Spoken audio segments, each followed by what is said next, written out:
Hello বন্ধুরা, তোমরা দেখছো আজকে আমরা ঘুরতে এসেছি। এই বাগানটার মধ্যে যা দেখছি খুবই সুন্দর একটা গেট আপ দেখছি।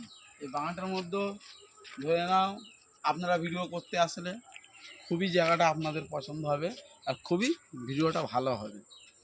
তা জায়গার এই যে গাছগুলো যা দেখছো, এই যে সারি সারি যে গাছগুলো, এইগুলোই হচ্ছে সব থেকে দেখতে সুন্দর। আর এই যে গ্রামে যেটা হয়, আমরা তো সত্যি গ্রামে এসেছি, গ্রামে এই যে কাঁচা রাস্তাটা, এইগুলোই তো আমাদের সোশ্যাল মিডিয়ার মধ্যে করতে গেলে খুবই ভালো লাগে, কেন এইগুলো আর দেখা যায় না।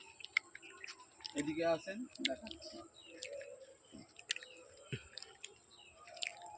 খুবই এই যে গাছগুলো দেখো, গাছগুলো দেখাও, গাছগুলো দেখতেও খুব বড় বড়, সবুজ হয়ে কচি কচি পাতা। এটা সত্যি, এটা তো দেখি তো আমলকি গাছ। এই যে পাতাটা দেখাও, খুব সুন্দর, দেখো সরু সরু, এটা হচ্ছে আমলকি গাছ। এগুলো আমলকি আমলকি গাছ দেখলেই বোঝা যায়। এই যে ছাল খাওয়ার মধ্যে আছে। এই যে এটা কিন্তু সবজি চাষ করেছে, আর এটা কিন্তু খুবই দেখতে সুন্দর। এটা ম্যাক্সিমাম 3টে থেকে 8টার মধ্যে আসলে একটু লাইট পাবেন, ভিডিওটা আপনাদের ভালো হবে। আমিও করতে এসেছি, প্লাস আমিও ভিডিও ছাড়বো। তা কেমন লাগলো আপনারা কমেন্ট করবে, ঠিক আছে।